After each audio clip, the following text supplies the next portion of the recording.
Or at 7:45 at KNEB News Extra is next, brought to you today by Jala Funeral Home. Here's Kevin Mooney. Thank you, Dennis. Good morning, everyone. And we're very pleased to have Dr. Clint Merrill here. He has come to the area just a couple of years ago. We kind of want to introduce him to the community. He is a board-certified hematologist and oncologist. Is that right? That's right. And you are one of only two at the hospital. And you kind of work with blood disorders and so forth. And kind of describe, I guess, first of all, before we get into exactly what you do with cancer treatment, let's just get your bio, because you have a very interesting bio, and kind of describe how you got to Scotts Bluff. Well, I grew up in Cheyenne, so I'm a native of the region, more or less. Yeah. The only time I'd been to Scotts Bluff before I came here was at a high school track meet years ago. But I initially started practice in Fort Collins, was there for about 12 years, and then 2 years ago came from Laramie, where I had been for about 9 years as the only oncologist in quite a ways, quite a radius. And then came to Scotts Bluff about 2 years ago. My wife and I have 6 kids, the last 2 who were adopted from Ethiopia, and they're 12 and 8 now. Yeah, and then you have 4 pretty much grown-up kids, right? Yeah, we have 4 of them are all over 20. Yeah. Some of them soon to be 30, which I have trouble believing. That's pretty amazing. Yeah. That you kind of started the whole thing all over again, but it sounds like you're enjoying it and having a lot of fun with it from the conversation in the other room. Oh, absolutely. Yeah. Okay, so like we mentioned, you're a board-certified hematologist and oncologist, and you have another person that works with you, right? Yeah, that's Dr. Regine LeConte, who's Yeah. also board-certified in both hematology and oncology. Okay. What is how important is it to be board-certified? Kind of describe that. Well, the certification process started probably about 50 years ago in areas like general surgery, general medicine, and so forth. And what it implies basically is that a person has been through a prescribed course of training, usually anywhere from 1 to 5 years, in a subset of medicine rather than just the general overview of medicine. So in my case, I spent 3 years primarily just doing cancer care and diagnosis, as well as diagnosis and care of blood disorders. Following that, then one has to meet some fairly rigid criteria and pass a series of exams to become board certified. All right. So your position is part of the whole entire cancer treatment center, because people would probably see you, say, after a diagnosis of cancer or possibly a suspicion of cancer. You're the one that they go to, right? Yes, we basically conduct most of the evaluation, try to determine the extent of what disease is identified, and then develop a treatment plan. And that often also entails pulling in other subspecialists in cancer treatment, such as radiation oncologists, surgeons, and so forth. All right. So you are part of the Regional West Physicians Clinic, but nevertheless probably work closely with the Cancer Treatment Center and the other areas of the hospital that deal with that. Right? Every day. Every day. Okay. Okay. So you deal with the diagnosis and then the follow-up treatment. You also deal with the chemotherapy. Am I right? If that is the chosen treatment. Yes, chemotherapy is becoming a little less well-defined with some of our newer drugs now. The face of it is changing, but we essentially coordinate most of the care. But the chemotherapy is primarily what one thinks of as medical oncologists primarily using to treat cancer patients. Yeah.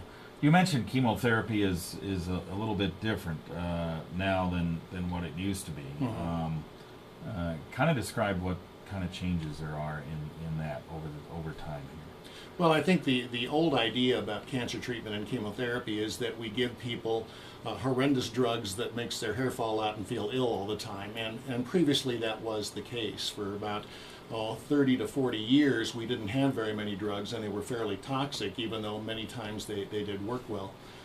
But as the last 2 decades have shown us, with more basic research, we've been able to come up with drugs that are much more specific for the certain types of defects that occur in cancer cells. And so we can target those defects much better and have patients have better outcomes with less side effects.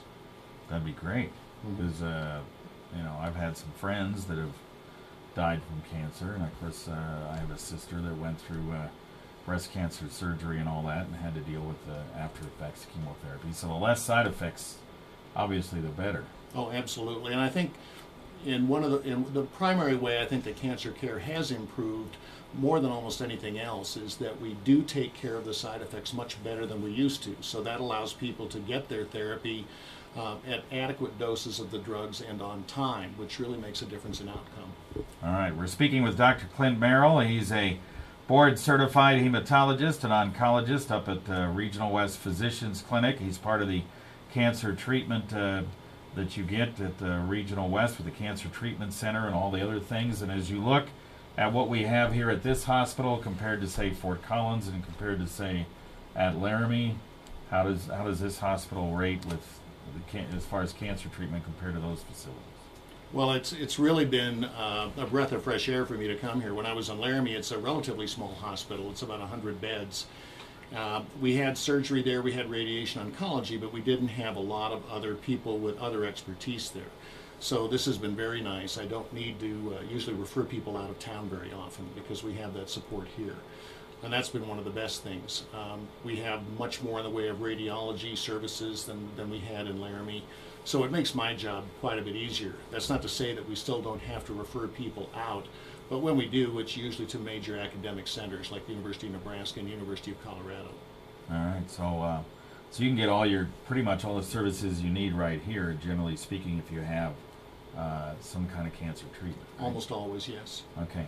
You mentioned we worked through the diagnosis and the chemotherapy, and then you also are involved in the follow-up situation, and that a lot of times with chemotherapy can take all the way up to a year, and even after that you have to kind of keep track of it, don't you? Absolutely, and people are always at risk for the cancer returning depending upon what type it is.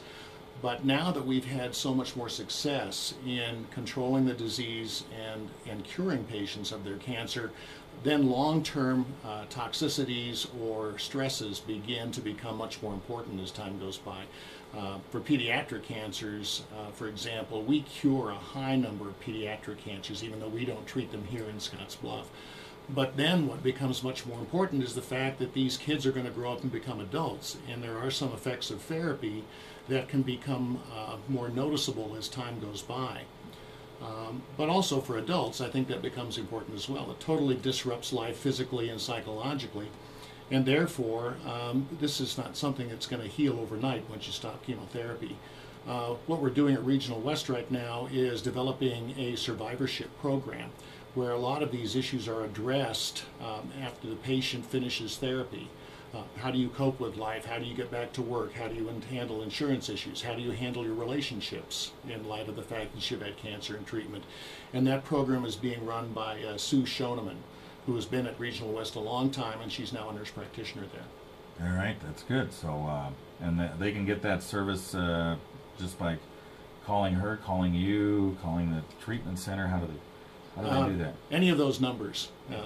I don't know that they would know today, but within the next few weeks, everyone will know how to refer somebody to the Survivorship Program. Well, that's great. That's a good program. Well, we welcome you to the area, that's for sure. And we appreciate you coming in, and we hope you're here for a long, long time, and appreciate you being part of the whole cancer treatment situation over at Regional West, which, as you mentioned, is one of the very, very best in the region. Absolutely. No, yeah. It's a pleasure to be here. All right, very good. And good luck with those young ones. They're keeping me young, I think, but some days they age me as well. Okay. All right. Thanks for coming in.